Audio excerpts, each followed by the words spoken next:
Assalamu alaikum students. Today we will solve multiple choice questions of chapter number 2 kinematics. Number 1 is change in position of a body from initial to final point is called distance, displacement, speed और velocity.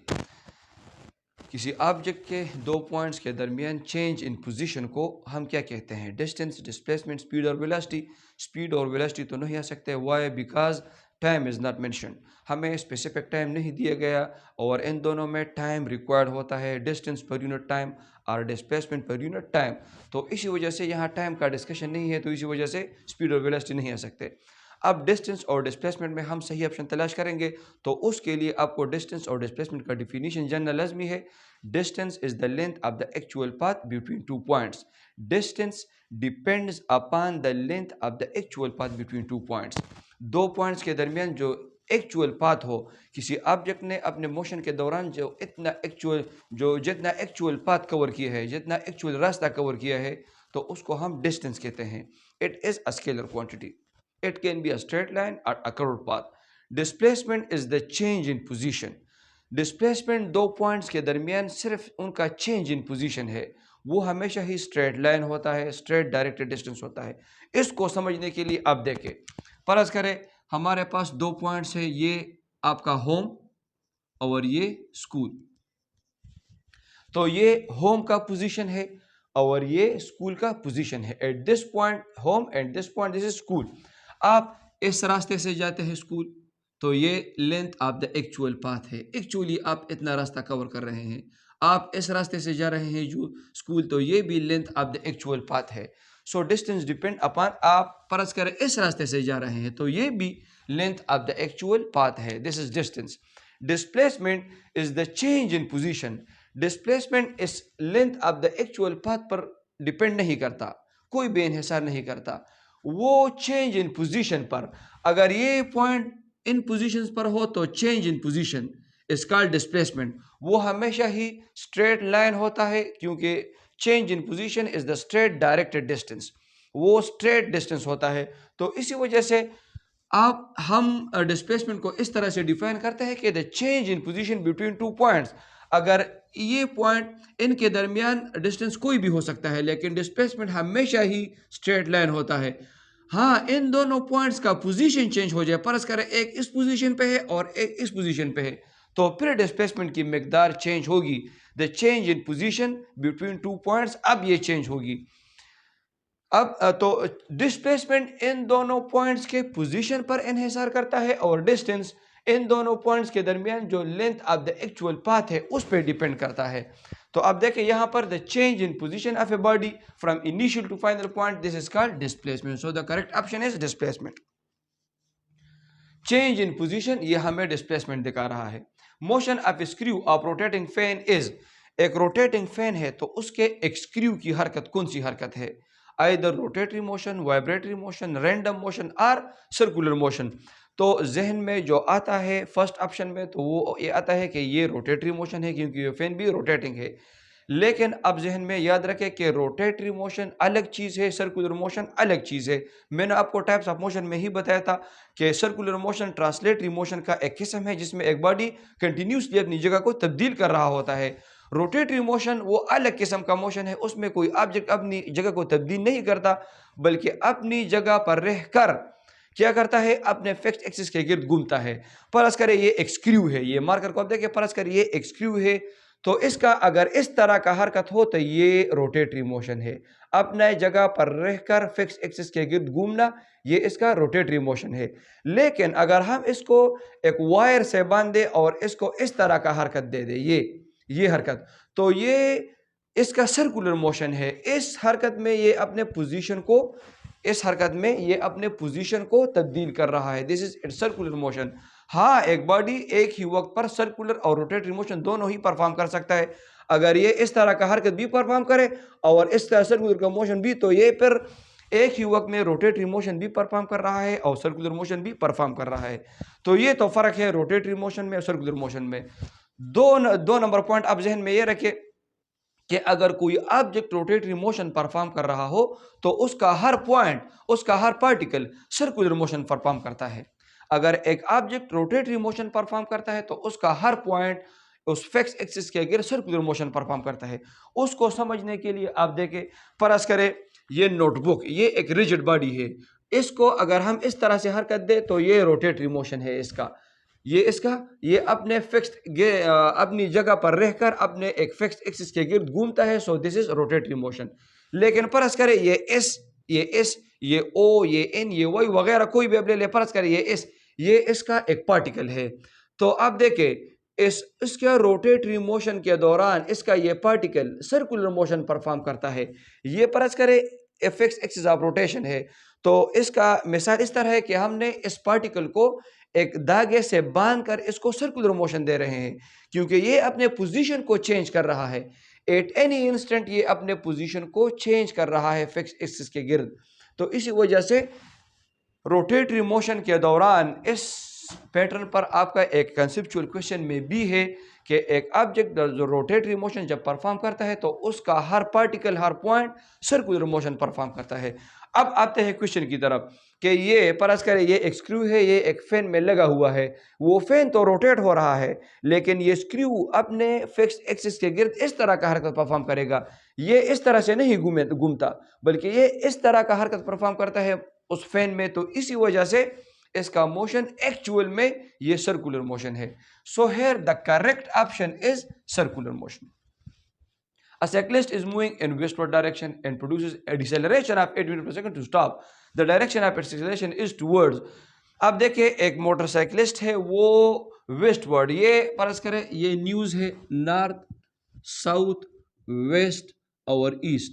एक motorcyclist है वो westward motion perform कर रहा है लेकिन वो decelerate हो रहा है, उसकी वेलोसिटी ग्रेजुअली डिक्रीज हो रही है। हेयर टू स्टॉप हमें यह बता रहा है कि इसकी वेलोसिटी डिक्रीज हो रही है। डिसेलरेशन का लफ्ज भी हमें यह दिखा रहा है कि इसकी वेलोसिटी डिक्रीज हो रही है और ये आखिरकार स्टॉप हो जाएगा। तो उसकी एक्सेलरेशन की डायरेक्शन क्या होगी? मैंने आपको बताया था कि जब किसी ऑब्जेक्ट में नेगेटिव एक्सेलरेशन पैदा हो रही हो, वो डिसेलरेट हो रहा है, तो एक्सेलरेशन की डायरेक्शन मोशन के अपोजिट डायरेक्शन में होती है। एक्सेलरेशन की डायरेक्शन और मोशन की डायरेक्शन अपोजिट होती है अगर एक ऑब्जेक्ट में डिसेलरेशन पैदा हो रहा हो। तो इसी वजह से यहां पर हम कहेंगे as its motion is westward so the direction of its acceleration is eastward. तो इसमें एक्सेलरेशन की डायरेक्शन वो ईस्टवर्ड होगी because the acceleration is negative. So here the correct option is east. A girl walks 3 kilometers towards west and 4 kilometers towards south. What is the magnitude of her total distance and displacement respectively? यहाँ पर आप देखिए एक girl है वो 3 kilometre west direction में distance cover करती है और फिर 4 किलोमीटर साउथ डायरेक्शन में, तो उसका टोटल डिस्टेंस और टोटल डिस्प्लेसमेंट कितना होगा? तो यहाँ पर हम डायग्राम के ज़रिए इसको ड्रा करेंगे हिट टू टेल रूल के ज़रिए। उसके लिए सारा प्रोसेस आपको पता है कि सबसे पहले हमें एक सूटेबल स्केल लेना होगा। 3 किलोमीटर लें तो हम पेज पर ड्रा नहीं कर सकते, तो इसी वजह से फर्ज करें 3 किलोमीटर 1 किलोमीटर को हम 1 सेंटीमीटर के बराबर मान लेते हैं। तो 3 किलोमीटर ये 3 सेंटीमीटर के बराबर हो जाएगा और ये 4 किलोमीटर 4 सेंटीमीटर के। तो इसी वजह से मैं साउथ डायरेक्शन में इस 3 किलोमीटर को ड्रा करता हूँ, फिर इसके हेड से इसके टेल को कनेक्ट करता हूँ और ये 4 किलोमीटर है टूवर्ड साउथ। तो ये 3 centimeter which is actually 3 kilometer. This is 4 centimeter which is actually 4 kilometer. ये now what is the magnitude of distance and what is the magnitude of displacement? So मैंने आपको बताया distance is the length of the actual path. The length of the actual path is from here to this point and from here to this point. We will add these two distances. हम इन दोनों फासले को add करेंगे to find the distance, to find the length of the actual path. So the length of the actual path distance is 3 plus 4. Distance is 3 plus 4 which will give 7. So 7 centimeter means 7 kilometers because we have taken 1 kilometer is equal to 1 centimeter. So 7 centimeter and 1 centimeter is 1 kilometer. So 7 centimeter is equal to 7 kilometer. Now the distance is 7 kilometer. Now for displacement के लिए हम क्या करेंगे? हम इन दोनों को ये जो फासला है from the tail of the first to the head of the last, this is the resultant of these two vectors. The resultant of these two vectors is from the tail of the first to the head of the last. इसको हम metre rule के जरिए आपके पास जो foot होता है, measuring foot होता है, उसके ज़रिए हम इसको मेजर करेंगे और हम इसको फाइंड आउट करेंगे। मैथमेटिकली भी हम इसको फाइंड आउट कर सकते हैं, चूंकि यहाँ पर एंगल 90 बन रहा है, one is westward and one is southward, so the angle between them is 90। तो इसको हम पाइथागोरस थ्योरम के जरिए भी सॉल्व कर सकते हैं। ये हाइपोटेन्यूज है, ये एक राइट एंगल ट्रायंगल है, ये हाइपोटेन्यूज है, ये बेस है और ये perpendicular, this is base, this is perpendicular and this is hypotenuse. और आपको पता है Pythagoras theorem, hypotenuse square is equal to base square plus perpendicular square, so hypotenuse is equal to base square plus perpendicular square under the root. यहाँ पर base की जगह हम 3 लगेंगे, परपेंडिकुलर यहाँ 4 लगेंगे, सो 3 square plus 4 square under the root. 3 square is 9 and 4 square is 16. 9 plus 16 will give 25. So hypotenuse is 25 under the root, which is equal to 5. So 5 centimeter, it means 5 kilometers. 5 centimeter means 5 kilometers. तो अब देखिए distance और displacement, distance is 7 kilometre and displacement is 5 kilometre. तो हम यहाँ पर तलाश करेंगे कि फर्स्ट हम 7 किलोमीटर और सेकंड में 5 किलोमीटर। यहाँ पर तो 7 है लेकिन ये भी 7 है, यहाँ पर भी 7 है लेकिन ये 1 है, ये भी गलत है। यहाँ पर ये 7 है, डिस्टेंस इज 7 और displacement is 5 kilometre, so D is the correct option. Now number 5 is a rider is training a horse. Horse moves 60 meters towards right in 3 seconds, then it turns back and travels 30 meters in 2 seconds. Find its average velocity. It will be either 6 meter per second, 18 meter per second, 35 meter per second or 0. तो यहाँ पर आप देखें average velocity को find out करने के लिए total displacement divided by total time, हमें दो चीज़ें दरकार होंगी, total displacement and number 2 total time.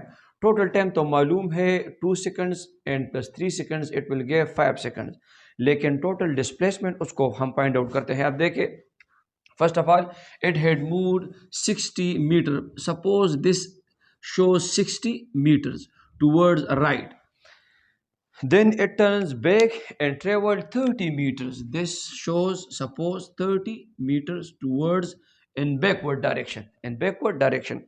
अब हम इसका नेट डिस्प्लेसमेंट फाइंड आउट करते हैं by adding head to tail rule. हम पहले वेक्टर को ड्रा करेंगे, इसको 60 मीटर को, फिर इसके टेल को इससे कनेक्ट करेंगे और इसको भी अपने ही डायरेक्शन में ड्रा करेंगे। The resultant will be from the tail of the first to the head of the last, this is the resultant vector, इसका रिजल्टेंट इनका। तो हमारे पास जो रिजल्टेंट डिस्प्लेसमेंट आती है वो 60 माइनस 30, हम इस टोटल 60 मीटर से 30 मीटर को माइनस करेंगे तो ये 30 मीटर डिस्प्लेसमेंट, ये टोटल डिस्प्लेसमेंट है।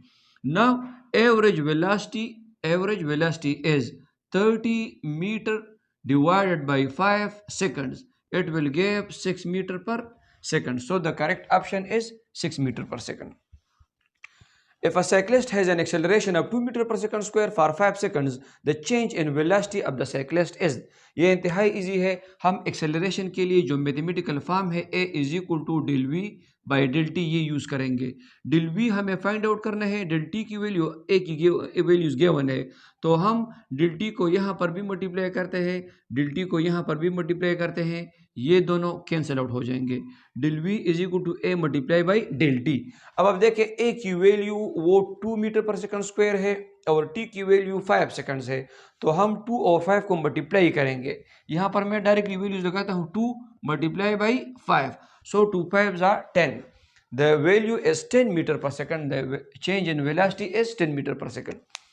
A car is moving with a velocity of 10 meter per second. If it has an acceleration of 2 meter per second square for 10 seconds, what is the final velocity of the car?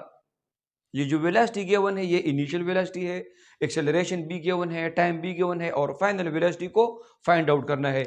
इसके लिए भी हम यही equation use करेंगे। इसके लिए a is equal to del v divided by del t, लेकिन यहाँ पर मैं डेल वी की जगह लगाऊंगा v f minus v i और डिवाइडेड बाई डेल टी। दोनों अतराफ को मैं डेल टी से मल्टीप्लाई करूंगा, so a multiply by del t equal to v f minus v i. हमें वी की वैल्यू को फाइंड आउट करना है, वी आई को हम इस तरफ लाएंगे, so a multiply by del t plus v i is equal to v f. यहाँ से हम वी की वैल्यू को फाइंड आउट कर सकते हैं। a की वैल्यू में पुट करता हूँ 2, मल्टीप्लाई बाय डेल टी की वैल्यू में पुट करता हूँ 10 प्लस वी आई की वैल्यू में पुट करता हूँ 10. This is equal to v f. So 2 10s are 20, 20 plus 10 30, 30 meter per second. The value of final velocity is 30 meter per second. So 30 meter per second is the correct option. Now number 8 is, when the slope of a body's displacement time graph increases, the body is moving with A. increasing velocity, B. decreasing velocity, C. constant velocity, D. all of these. अगर slope increase हो रहा है displacement time graph का, तो मैंने आपको बताया था डिस्प्लेसमेंट टाइम ग्राफ का स्लोप हमें वेलोसिटी दिखाता है, डिस्टेंस टाइम ग्राफ का स्लोप हमें स्पीड दिखाता है. सो if the slope is increasing, it means that increasing velocity is increasing. So the correct option is increasing velocity. of graphical analysis of motion में हमने इस पर डिटेल के साथ बात की थी. A body is thrown straight up. What is the magnitude of acceleration at the top of its path? अगर हमने किसी ऑब्जेक्ट को ऊपर की तरफ फेंका, यहाँ तक वो आया और फिर यहाँ से वापस आएगा, तो यहाँ पर तो ये रेस्ट में आ जाएगा, वेलोसिटी विल बी जीरो. यहाँ पर इसकी वेलोसिटी जीरो के बराबर है, लेकिन still it is attracted towards the earth. लेकिन जमीन इस पर अब भी ग्रेविटेशनल पुल लगा रहा है, ग्रेविटेशनल फोर्स लगा रहा है, जिसकी वजह से इसकी एक्सेलरेशन वो जीरो के बराबर नहीं होगी, but still it has gravitational acceleration which is 9.8 meter per second square. So its acceleration at the top of its path will be 9.8 meter per second square. Slope of distance time graph is, slope of distance time graph, मैंने अभी आपको बताया कि distance time graph का slope हमें speed देता है.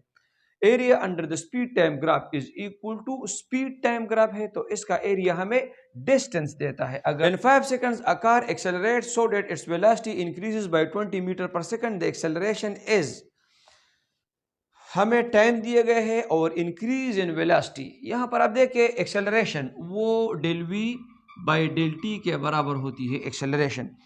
यहाँ पर हमें initial velocity, final velocity, initial time, final time ये नहीं दिए गए, बल्कि फिक्स टाइम दिए गए हैं कि 5 सेकंड में एक ऑब्जेक्ट एक्सेलरेट होता है और इसकी वेलोसिटी में जो तब्दीली आती है वो 20 मीटर पर सेकंड है.